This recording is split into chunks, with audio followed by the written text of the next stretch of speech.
La religión como instrumento de cohesión social.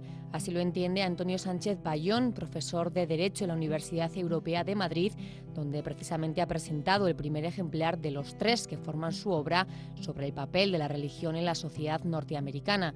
Este primer libro, que lleva por título La modernidad sin prejuicios, la religión en la vida pública estadounidense, sienta de alguna manera las bases teóricas para comprender los aspectos de los siguientes volúmenes que verán la luz en noviembre, coincidiendo con las elecciones presidenciales en Estados Unidos, y en enero del año que viene, cuando el nuevo presidente norteamericano tome posesión de su cargo. Se trata, en definitiva, de una colección que trata de hacer reflexionar al lector y ayuda a comprender la filosofía de vida estadounidense que, sin duda, no deja indiferente a nadie. A mi lado está el doctor Antonio Sánchez Bayón, que es profesor de la Universidad Europea de Madrid y autor de esta colección de 3 volúmenes, que el primero ya lo tenemos en nuestras manos, y bajo el título La modernidad sin prejuicios, la religión en la vida pública estadounidense, pues habla precisamente de eso, de la religión, de la relación Estado-Iglesia en los Estados Unidos. ¿Qué tal, doctor? Muchas gracias por atendernos. Muy buenas, el placer es mío. Gracias de nuevo a Tribunal Televisión por esta oportunidad para esclarecer estos temas, y me gustaría acordarme del profesor Miguel Ángel Davara, que es quien nos puso en contacto la primera vez para hablar del principio de laicidad. Así que efectivamente estoy dispuesto a las preguntas que quiera formularme, puesto que creo que es un buen foro de debate y de discusión Tribunal Televisión, ¿no? Así que... ¿En qué consiste un poco la obra, los 3 volúmenes y, bueno, y concretamente el que ya tenemos en nuestras manos? Bueno, esta es una obra un tanto atrevida, porque hoy en día lanzarse a 3 volúmenes a una colección así, en realidad la propuesta que aúna toda esta obra colectiva, que como efectivamente bien has indicado son 3 volúmenes, el primero dedicado a fundamentos, el segundo a normativa y el tercero a discursos, que ahora pues si quieres entramos a analizar un poquito más. Lo que intenta, como el título que le hemos anticipado es La modernidad sin prejuicios, lo que pretende es analizar cómo entienden hoy en día los Estados Unidos su modelo social, ¿no? Su modelo de realidad social, que es un modelo moderno del cual pues, podemos aprender bastante. Por eso es por lo que quería analizarlo desde lo que son sus teorías básicas a cómo efectivamente esto se va viviendo y se va construyendo para lo que es gestionar la realidad social. Entonces, como vuelvo a decir, hoy en día en el mundo editorial es un poco arriesgado lanzarse con 3 volúmenes, pero era necesario, y además distribuirlo de ese modo, como digo, hoy en día, hoy es justamente el lanzamiento de este primer volumen sobre teorías y, bueno, pues los modelos que efectivamente permiten entender cómo se ha ido construyendo los Estados Unidos, su realidad social, para que esperemos que en noviembre, que serán las elecciones para las elecciones presidenciales de los Estados Unidos, ahí sí esté disponible ya el segundo volumen.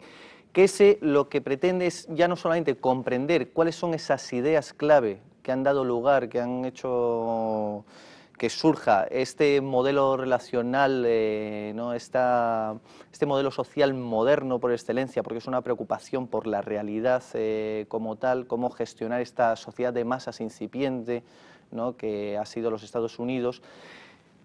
Y de ahí, pues efectivamente, llegar al segundo volumen, como comentaba, que lo que pretende es, desde la perspectiva del derecho y la ciencia política, cómo se recogen todos estos planteamientos, quizás a veces desde propuestas de los intelectuales, que lo interesante, por ejemplo, de ese modelo de sociedad que proponen los Estados Unidos es que ya el conocimiento esté en manos del pueblo, ¿no? Sea algo plural y popular, pues, como digo, lo que es la gestión de esas teorías en el primer volumen, y explica cómo efectivamente todo lo que es el conocimiento se empieza a popularizar y a pluralizar, para que en el segundo volumen se vea cómo esto se plasma, se recoge, se protege por el derecho, se promociona, luego en cierto modo es recibir las influencias de las demandas sociales, ver cómo desde los poderes públicos se responde al respecto, para finalmente en el tercer volumen atender a una evaluación de todo esto, sobre todo los discursos, esto es cómo se justifica todos estos procesos. Entonces, bueno, pues para seguir provocando, ¿no? Ya no solamente reivindicar hoy en día, que parece ser que estamos inmersos en la posmodernidad, ¿no? Hablar de la modernidad es casi como mirar atrás, pero creo que es necesario más que nada porque en Europa continental estamos un poco perdidos en lo que son los modelos sociales a seguir, ¿no? Estamos en plenos procesos de cambio. En un nivel superior, por ejemplo, estamos intentando construir una identidad europea, ¿no? Con la Unión Europea, pero claro, eso es un proyecto aún en marcha. En cambio, pues localmente están tomando mucha importancia y vigor pues movimientos nacionalistas, total, que entonces aquello de lo que presumíamos de la modernidad, ¿no? De centralizaciones del poder, racionalización del poder, hoy en día es un poder difuso, las relaciones sociales también, no se sabe realmente, ¿no? Yo comentaba hoy, por ejemplo, en la presentación, siendo un tanto arriesgado, pues quizás a lo mejor intentar aprender ya que ante una situación tan inestable, tan desconocida, de tanto cambio en el que estamos viviendo en Europa continental, ya digo, no solamente aprender del modelo estadounidense, sino quizás incluso teóricamente intentar comprender, trasladar lo que son, que eso ha ayudado para avanzar las ciencias naturales una barbaridad, esa búsqueda de unas leyes fundamentales, pues hacer lo mismo, intentar buscar unas leyes fundamentales para lo que es el mundo social europeo continental hoy en tránsito, ¿no? En cambio, no sabemos dónde, ni... Entonces, para poder guiar ese cambio, esa evolución, pues efectivamente quizás sería bueno, uno, que hagamos una cosa a lo cual no estamos muy habituados, que es mirar con algo más de respeto a los Estados Unidos, que es cierto que nosotros tenemos una larga tradición histórica, unas instituciones del pasado, pero quizás las respuestas, justamente por ser el paradigma de la modernidad, no sean interesantes para una sociedad de masas como la nuestra, ¿no? Y ya no solamente eso, el aprender de los Estados Unidos, sino de la misma modernidad. No hemos agotado aún la modernidad. La modernidad nos puede seguir proporcionando respuestas para una convivencia pacífica, para un progreso social.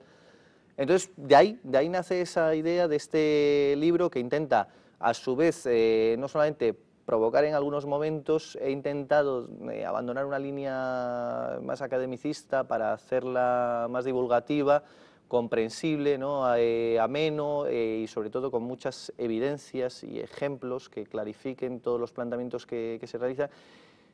Y bueno, pues espero que le sirva al lector para poder reflexionar, para comprender un poquito más los estadounidenses, cómo ellos se autoconciben y se relacionan con los demás, puesto que no nos olvidemos, es cierto, ha quedado como potencia hegemónica hoy en día y bueno, pues es bueno conocer cómo piensa el líder, ¿no? Pero a su vez es que efectivamente podemos aprender lecciones muy valiosas y sobre todo, vuelvo a decir, no perdernos en réplicas y discursos de cómo debería ser la realidad social, sino intentar comprenderla y para ello efectivamente tenemos que volver a un pensamiento moderno, un pensamiento racional, un pensamiento preocupado por la realidad misma, ¿no? Y quizás Estados Unidos nos puede servir de referencia. ¿Y qué papel juega la religión dentro de la sociedad estadounidense, dentro del modo de organización de vida?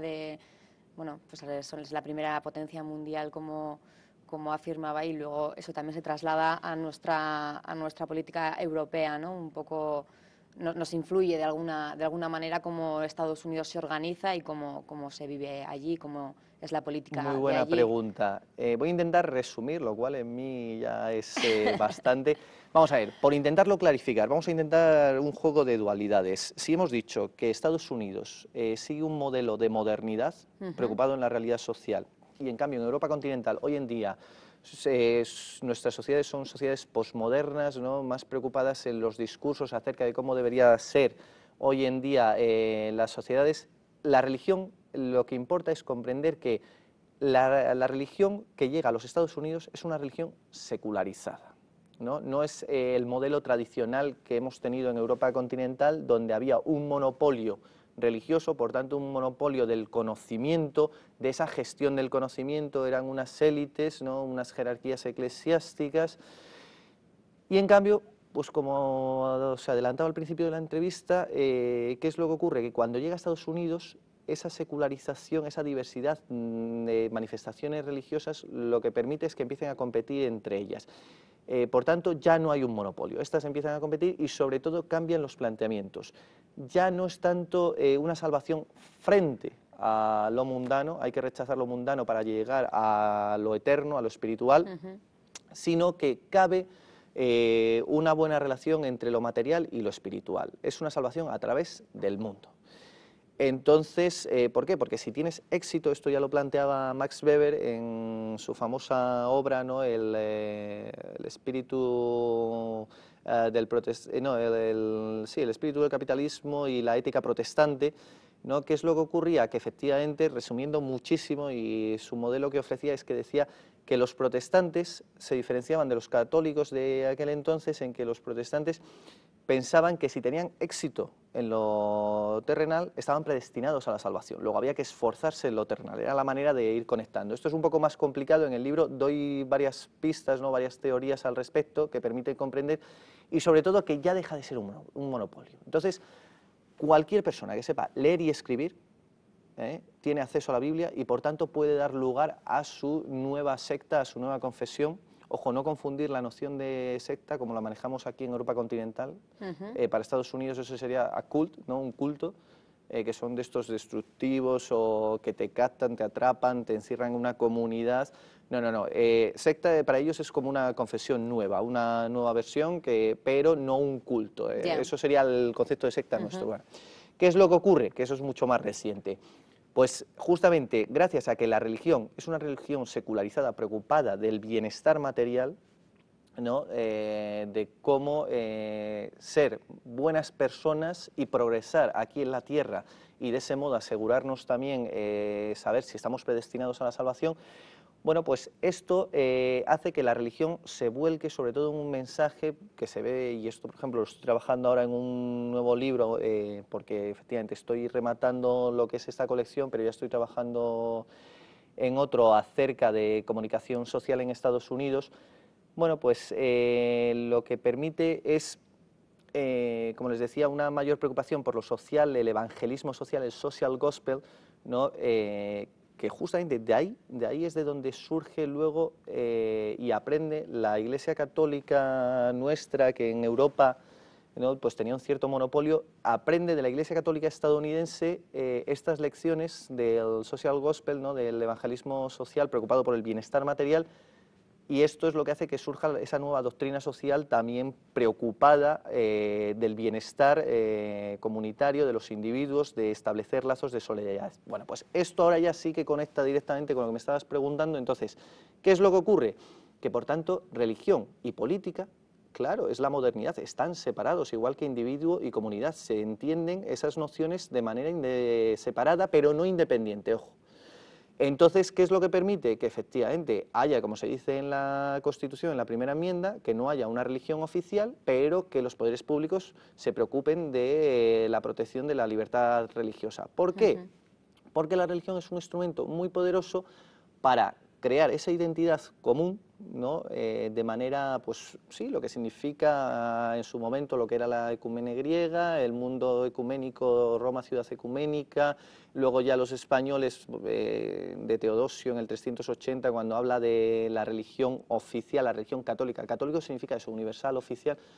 Los españoles lo llevan a América, ¿no? Esa idea. Bueno, pues esto es lo que ocurre con la religión. La religión entendida de manera plural, popular, que permite solucionar problemas del bienestar cotidiano, ¿no? De ese welfare que se habla en Estados Unidos, y entonces se permite que efectivamente se conciba religión, política, pero sí hay momentos que conectan. ¿Y cuáles son esos momentos? Pues, por ejemplo, políticas de asistencia y promoción social, ¿no? Y sobre todo para generar un código comunicativo en el que se entiendan unos valores que se deben compartir, ¿no? Pero claro, todo esto secularizado, ¿no?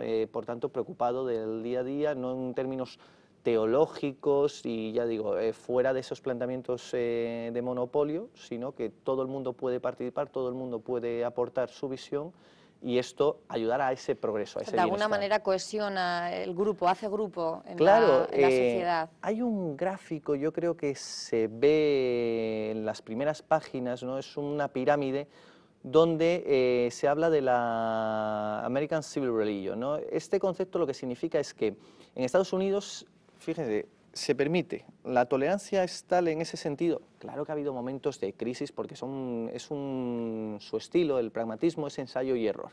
Luego, claro que hay momentos equivocados, que se han cometido perjuicios, ¿no? Pero que aún así se han intentado corregir y mejorar. Bien. Por eso digo que eso es preocuparse por conocer la realidad, ensayar en la realidad y no elaborar propuestas, ¿no? Desde un despacho pues de cómo debería ser la realidad social, ¿no? Sino irla conociendo, ir ensayando, tendrá sus equivocaciones, están abiertos a la crítica, lo cual les permite ir mejorando. Luego no es aceptar todo el modelo sin más, solamente aquello que nos pueda ayudar y que efectivamente se ha ido comprobando socialmente que eso es válido, es útil, beneficia. Bueno, pues como decía, esa pirámide lo que nos enseña es que en las bases, ¿no? Porque la sociedad moderna como tal, ¿qué se compone?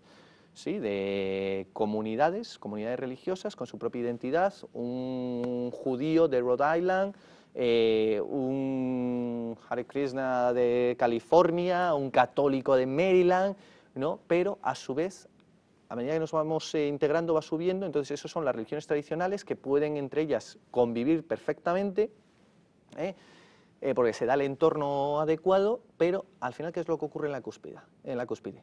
Que no solamente se permite que sean compatibles las diversas religiones tradicionales, sino también incluso una especie de religión civil que integre todo esto, que sirva de paraguas, que es An American. O sea, uno puede ser, ya digo, judío de Rhode Island, católico de Maryland, un mormón de Utah, etcétera. Pero al final, ¿qué es lo que ocurre? Que se ha permitido, gracias a esa secularización, que efectivamente, para lo que es mi comunidad, yo sigo teniendo clara identidad religiosa tradicional, pero a su vez ya secularizada, la compartimos todos. An American, ¿no? Es una especie de religión civil, como digo, sí, con esos valores judeocristianos, pero secularizados, con una dimensión muy humanista. Y esto es lo que va constituyendo el legado de los padres fundadores, que es más bien una preocupación por el bienestar general. Por eso soy muy crítico en el volumen tercero, en el tema de los discursos, con aquellos grandes estadistas, por ejemplo Jefferson. ¿Por qué? Porque él tenía una mayor preocupación por su personalismo, ¿no? O sea, no quería tanto contribuir como uno más, como esa masa crítica, a ese legado, ¿no? A esa herencia que va permitiendo que efectivamente pues, se vaya acumulando ese conocimiento y se vaya transmitiendo en esa religión civil estadounidense, sino que él quiso dejar su propia impronta, lo cual, claro, que es lo que le hace que muchas veces sea contradictorio antes de ser presidente, después de ser presidente, ¿no? Según a unos les escribía y les decía, sí, una separación radical de la religión, otros decía, no, hay que proteger la libertad religiosa a toda costa. Bueno, pues justamente para ir depurando ese legado e ir viendo efectivamente dónde se han ido empezando a introducir ciertas imposturas, ciertas falacias, pues en el tercer volumen, más que nada porque hemos vivido hasta no hace mucho, en Estados Unidos suele haber despertares y revitalizaciones religiosas. Esto lo que significa es que son ciclos. Los despertares es que popularmente, ante ciertas situaciones, ciertas coyunturas, ¿qué es lo que ocurre? Que se necesita reconstruir la identidad de gente que ha venido de todas partes del mundo y tienen que ponerse en común. Por eso es necesario compartir un mismo capital simbólico que sea lo suficientemente amplio, abierto. Por eso se habla simplemente de ese God, ¿sí? Ese Dios, en principio, judeocristiano, ¿no? De Yahvé o Jehová a God, ¿no? Pero incluso hasta, fíjese si secularizado, que en minúscula se puede escribir perfectamente ese Dios, donde cabe luego eso, de entre cada comunidad, su Dios correspondiente, pero que al final cuando nos integremos, sí podamos utilizar ese capital simbólico que nos une, también ese código comunicativo, esos valores, ¿no? De libertad, justicia, solidaridad, ¿no? Son valores, pues que vuelvo a decir, sobre todo sí, judeocristianos, secularizados, por tanto abiertos y permeables, ¿no? Pueden recibir perfectamente influencias de otras religiones tradicionales, y que efectivamente incluso hasta permitan algo que a nosotros nos puede escandalizar, ¿no? Esa contradicción de ¿cómo que religión civil? ¿Cómo es eso? ¿Cómo es posible? Pues sí, en Estados Unidos existe y como les decía. Entonces, en cuanto a religiones tradicionales, pues sí, hay constantemente, cuando es necesario reconstruir la identidad del grupo o hay que responder a problemas sociales, surgen despertares religiosos. ¿Qué es lo que ocurre? Que todas estas demandas sociales llegan a los poderes públicos y entonces surgen las revitalizaciones religiosas, que es cuando los poderes públicos hacen propio ese discurso, esas necesidades, esas exigencias, ¿no? Por eso, efectivamente, esta última, vuelvo a decir, lo que fue el despertar fue en los 60, pues ante una crisis, una pérdida de inocencia de lo que fue Estados Unidos, pues con la guerra de Vietnam, la liberación de la mujer, cambia completamente el sistema, la forma de entender las relaciones sociales. Entonces surgen unas demandas de respuestas, de qué es lo que tenemos que hacer, cómo tenemos que replantear los valores que tenemos en común, etcétera. Y esto, claro, da lugar que luego pues llegue gente como Reagan, ¿no?, que tiene un discurso religioso aplicado a la política, ¿no?, pero que no termina exactamente. Es que ese es el problema, porque la religión como tal, para un científico social, el estudiarla es un fenómeno muy interesante para conocer lo que es la solidaridad del grupo. Pero claro, el problema es luego las élites que gestionan este conocimiento, el uso que hacen del mismo, ¿no? Y ahí es donde empiezan los conflictos, guerras de religión, enfrentamientos, se intentan realzar diferencias para poner en contraposición identidades distintas, cuando en principio lo que tendría que servir es al contrario, ¿no?, para fomentar lo que es un capital simbólico compartido, un código comunicativo. Al contrario, el poder encontrar al otro, lo que es la alteridad, ¿no? El poder reconocer al otro y mantener unas relaciones, porque religión, si nos damos cuenta, en su esencia, haciendo un análisis etimológico, ¿qué es? Religare, ¿no? Es atar, comprometer, ¿con qué? Bueno, pues puede ser sí, con Dios, con la comunidad.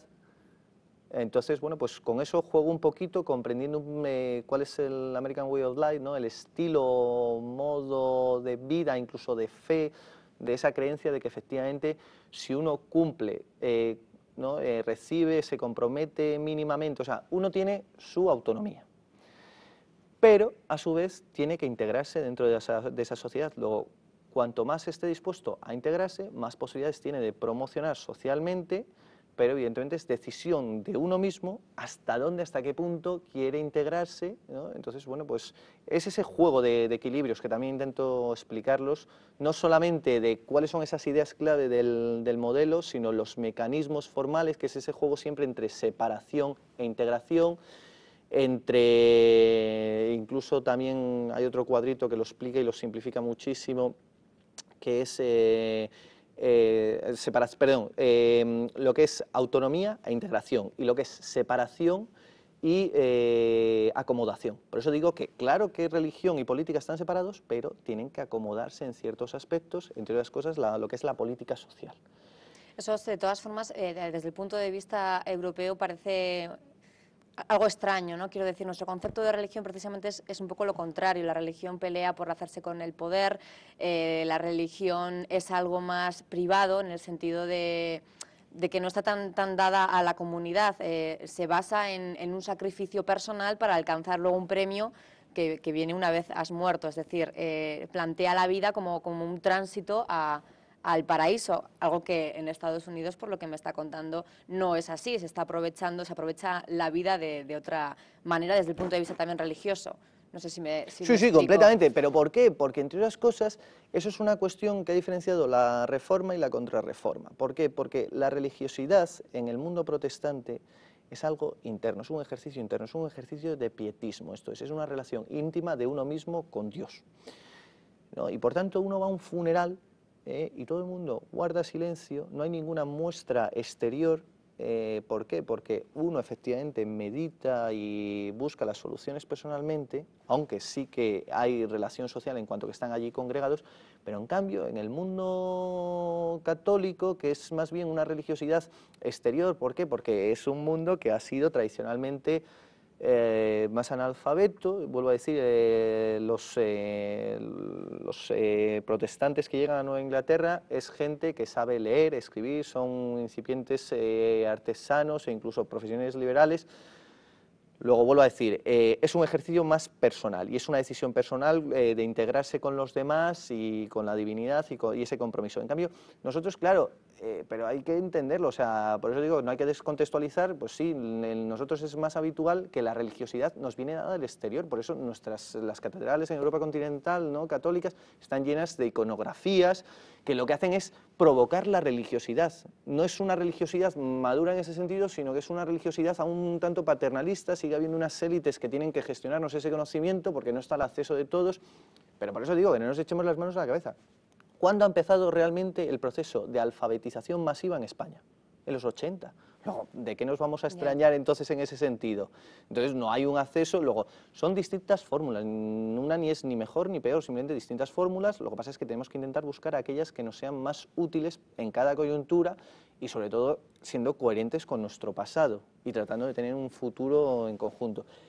Entonces, bueno, pues por hilar un poquito más con su pregunta, la cual es, están siendo muy interesantes, lo que pasa es que yo, vuelvo a decir, si quiere, vaya más a lo concreto. La forma de religión, la forma de vivir la religión en Estados Unidos parece más práctica, que más adaptada a la realidad, incluso a la actualidad, que la forma de vivir la religión que tenemos aquí, quiero decir, más práctica, por lo menos sí que resulta. Bueno, mil gracias por eso. Sobre todo porque además estamos hablando de la religión, no de ninguna en concreto, porque parece que, como usted decía, todas casan y todas conviven bajo ese paraguas que es ser norteamericano, ¿no? Ser estadounidense, cosa que aquí parece que va un poco al contrario. O sea, tendemos más a separarnos, a separar las diferentes religiones. Estamos viviendo también en España ahora el proceso de inmigración, que están llegando religiones nuevas, o incluso la misma, pero que se vive a lo mejor de formas diferentes, y tendemos a separarnos. Bueno, mil gracias por llevarme otra vez a lo concreto, exactamente. Sí, vuelvo a decir, pero no por la religión, sino por la gestión que se está haciendo de la religión. ¿Por qué? Porque aún hay vestigios de un modelo tradicional, que sí, efectivamente ha estado gestionado por unas élites. ¿Y qué es lo que ha ocurrido? Pues que cuando nos tocaba ya dar por fin ese tránsito a la modernidad, no decir que estábamos en la modernidad, pues nosotros en Europa continental cometemos el etnocentrismo, de decir, bueno, la modernidad es aquel periodo que va entre finales del siglo XV, principios del XVI, hasta finales del XVIII, principios del XIX, que ya damos el paso a la contemporaneidad, ¿no? Bien, ojo, eso no ha ocurrido en todo el planeta, sino nosotros, en nuestro ámbito, ¿no? Porque eso es lo tremendo y estupendo. Si uno ve un mapa, ¿no? Europa realmente es simplemente un apéndice de Asia, o sea, el que es el continente es Asia, pero nosotros hemos logrado engañar al resto del planeta y decir, Europa es un continente, aquí generamos el conocimiento, desde aquí lo dirigimos todo, ¿no? ¿Y qué es lo que ocurría? Que efectivamente desde una visión tradicional, bueno, pues estaba aún en manos de unas élites, un monopolio, lo cual hace que los intelectuales ilustrados pues reaccionen como el adolescente, ¿no? Dice, sí, esa es la autoridad paterna, pues yo me rebelo y desprecio la religión, soy anticlerical, si ese es el sistema de poder, me rebelo contra él, no quiero pensar yo por mí mismo, pero volvemos a lo mismo. Bien, eso eres tú, intelectual, que has tenido esa suerte de poderte dedicar a la reflexión, que cuentas entre esa minoría, pero ¿qué pasa con la gran mayoría? Vuelvo a decir, por eso era necesario en el ámbito católico, para mantener la religiosidad, los lazos, la comunicación, claro, fomentar la religiosidad, pues aunque sea desde imágenes, provocándola a un pueblo que aún no estaba preparado. ¿Qué es lo que ocurre? Que claro, ahora estamos recibiendo, como bien ha dicho, inmigración nueva, pero que, ojo, por ejemplo, y esto también es sumamente arriesgado, ¿no? Pero es una tesis que manejo, igual que el cristianismo en su momento sufrió sus teologías de la liberación en contacto con el socialismo. ¿Qué es lo que ocurre? Que hoy en día estamos viviendo eso mismo, pero con el mundo musulmán, porque realmente la religión musulmana que nos está llegando y que efectivamente está todo el día en los periódicos, no es para nada la tradicional ni la moderada, es siempre la radical, evidentemente, es la que llama la atención, es la que está en los periódicos, es la que viene aquí, pero es que es una que se ha concebido justamente de personas inmigradas, por tanto, totalmente descontextualizadas, ¿no? Han venido aquí buscando una oportunidad. Realmente nosotros, nuestro bienestar no lo hemos querido compartir. Por ejemplo, en Francia a los argelinos se les trató como ciudadanos de segunda, ¿no? Cuando se les prometía que efectivamente si renunciaban a esas fórmulas tradicionales suyas podían ser ciudadanos franceses, lo cual les podía llenar de orgullo. Les trataron como ciudadanos de segunda, incluso ya les retiraron la nacionalidad francesa. ¿Qué es lo que ocurre? Que entonces hay un malestar y reivindican lo propio, pero lo reivindican ya no en términos ni teológicos ni tradicionales religiosos, sino que son ya puros discursos de corte antropológico, más preocupado en las formas, el velo, etcétera. Pero bueno, ¿y cuál era el fundamento que justificaba el uso del velo? No, es que lo importante es, ¿llevas o no llevas velo? Ya un poco desde, ¿no?, el rencor, de alguna manera. Claro, ¿no? ¿Por qué? Porque, y aparte vuelvo a decir, es que hoy en día el discurso, ese combativo, vuelvo a decir, una cosa es la religión musulmana, lo musulmán, otra cosa es lo islámico, que nuevamente se confunde política y religión y tiene parte de este discurso, y luego ya es la posición radical extrema, que es el islamista. Bien, por eso digo que es muy distinto. Cuando oímos sobre todo a los islamistas. Y entonces, claro, ese discurso es el que aún, por ejemplo, a gente que quiere aún tener esos planteamientos socialistas, les conviene ese discurso. ¿Por qué? Porque es una manera aún de poderse seguir oponiendo a este occidente capitalista, ¿no? Judeocristiano, pues entonces, bueno, pues yo no sé si sirven algunas guías, y ya digo, ahí sí que está mucho más sistematizado, voy siguiendo cada planteamiento que les dé pistas a los lectores, y lleno de cuadros, tablas, evidencias de todo tipo, y espero que les sirva para entender lo que es, bueno, pues no solamente el modo de vida estadounidense, su paradigma de modernidad, y a lo mejor aprender nosotros alguna lección ante esta sociedad de riesgo, sociedad líquida, que nada termina de cuajar y que necesitamos efectivamente empezar a tener respuestas para nuestra realidad social. Pues un libro para aprender, un libro para pensar y, bueno, el primero de una colección de 3, que ya esperamos los siguientes con muchas ganas. Muchísimas gracias por Muchas habernos gracias. atendido.